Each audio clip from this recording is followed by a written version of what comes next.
is there a part 3 of the book? Yes. Okay. Part 3 of the book about that. is the answer to Josh's question. Part 3 of the book, it's called The Prehistory of Private Property. The part 3 is actually the part that is the chronological history, where it really gets chronological. And it is taking on this argument that property rights are natural, that somehow people, that private property, as we know it, Honoré's bundle of 11 rights and interests, or this despotic ownership, as Blake Stone talked about it 250 years ago, that this is something natural. This is what people want, and this is what people do. People naturally go out into the woods, they chop down the trees, they plant the land, and they say, this land is my land, this land is not your land. If you cross this line, I'm going to stomp you. That is the property rights ideal that people from Locke to the present have been portraying. And I look at the history of this and where the claimant to some extent goes back to ancient Rome, but it really comes into Western thought in a big way with Locke and Pufendorf and some other theorists of this time, and it gets passed on from then. And even as they were doing it, they knew better. The property rights system that they were told, this despotic control over your land, was not the norm in Europe outside of the cities. In the countryside, there were tenant farmers and a lord. The tenant farmers shared the land. The lord had limited rights over the land, only to take basically a share of what the tenants farmed. And the tenants, very usually, there were some cases where this became more like slavery, but in most cases, these so-called tenant farmers had traditional rights to land, and they shared them out. Everybody was able to farm the land, and everybody gave input about what kind of farming we're going to do, how are we going to rotate crops, where can everybody graze their animals. This was being replaced at the time by the enclosure movement, in which the lords were assuming we own the whole thing, and you're just tenants, so we can kick you off at any time. And they were doing very much the same thing about going around the rest of the world and finding people living like this and kicking them off the land, or kicking the hunter-gatherers off the land. And this effort to say Lockean property is the way it is, this is natural, was very much a propaganda for this. And we have forgotten that this is a propaganda story, and we treat it as genuinely natural, that the only way that property could have developed from the start to now would be to end up in private hands. We consider that to be natural. The argument from the property rights side is not that the private property rights owner has an unbroken chain to the property rights owner today has an unbroken chain to the original appropriation. That's not the argument. The argument is that if there had been an unbroken chain, some private property rights owner would own it today. And therefore, if we get a property rights owner that we show is done injustice that can be rectified, we should fix that and get the other private property owner, and get that person in there and let them own that land. But the private property rights system, that we know develops natural, but we don't know that. That is just the story that Locke told. And I go through that's more my part of the book.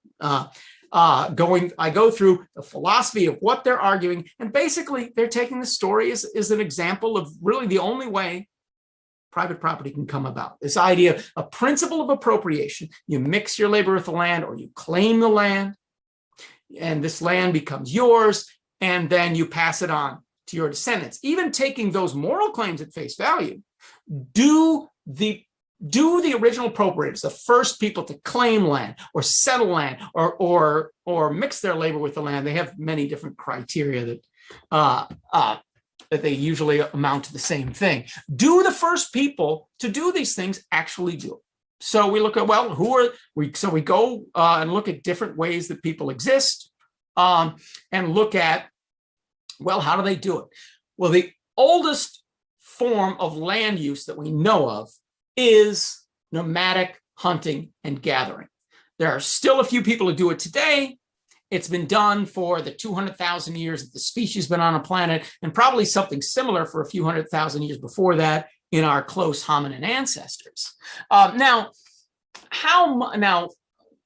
200,000 years ago, humans probably were very different than who, even if they were nomadic hunter-gatherers, very different than contemporary hunter-gatherers. But there are some things we can say about them, is that they had no way to force people to stay with the group. They needed people to go out and hunt, bring the meat back and share, because you're not everybody's going to be a successful hunter every day. You need a group of people all hunting and then sharing what they have as a form of insurance. So you very often get people who share the land, share what they get off the land. And that's been observed from the Arctic. That's been observed both by historical observers, historical writers, and by ethnographers, the contemporary day, from the Arctic to the equator, from the mountains, seas, people living like this on very different continents. It seems to be the method that works for the hunters and gatherers, who were the first people that occupied virtually all the land on the earth, except for some remote places, such as the Azores, or Mauritius, or someplace like that was actually uninhabited when people with Western institutions got there. Now, then you look at, so they didn't have a private property system. What about the first farmers? Maybe the farmers mixed their labor more with the land. When maybe the first farmers, maybe they're the real appropriators. What do the first farmers do with the land? Where do you find the first farmers? The institution, the simplest farming techniques we know of is the slash and burn technique, which I've talked about, where you get a group of people who go out in the wilderness together. They slash the trees, they burn them, they farm those for a little while, and everyone who's in the group is entitled to a plot to farm, but no one's entitled to a permanent ownership of any of that land.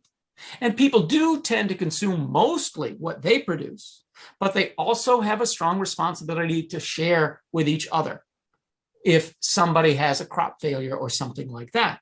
And very often you still have people hunting and bringing things back, and very often that is shared as well. And this institution is really not so different than the medieval institution that I described in Europe. It's got some differences, some similarities, but institutions like this of villages of a few hundred people sharing access to the land and talking it out about how to work it is what not only the first farmers, but what most farmers in most places were doing for most of human history. Now, that's not true of big irrigation projects, such as you would see in Egypt or Mesopotamia or in Hawaii, where there was a lot of irrigation. Then you tend to get centralized agriculture. When you get in the first states, then you tend to get a very top-down system of agriculture, but still no private property in the sense of individuals buying, selling, and trading. Most things are done by a command basis from the pharaoh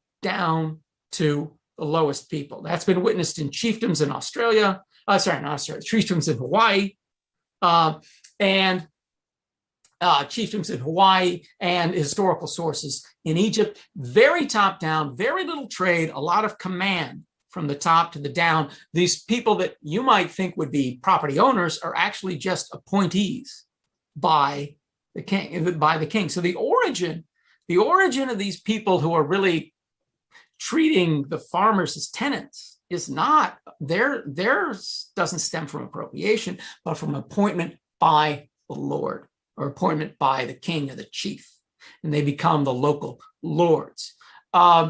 And from this, you can see in antiquity, gradually you go from systems like this to more private systems, but not from the bottom up with individuals going out and appropriating, like Locke said, but from the top down, with the royal family saying, well, this is our private property. This other property, the temples here, we own these in the name of the people. And this irrigation project, we own this in the name of the people. But this palace here, that's my palace. And this is my brother's palace, and my daughter's palace. And those things start from the top down. And then the big lords, they want their private property. And private property filters down from the top, not up from the bottom, as the theory requires. So private property as we begin to know it as this private institution, is the creature of the state.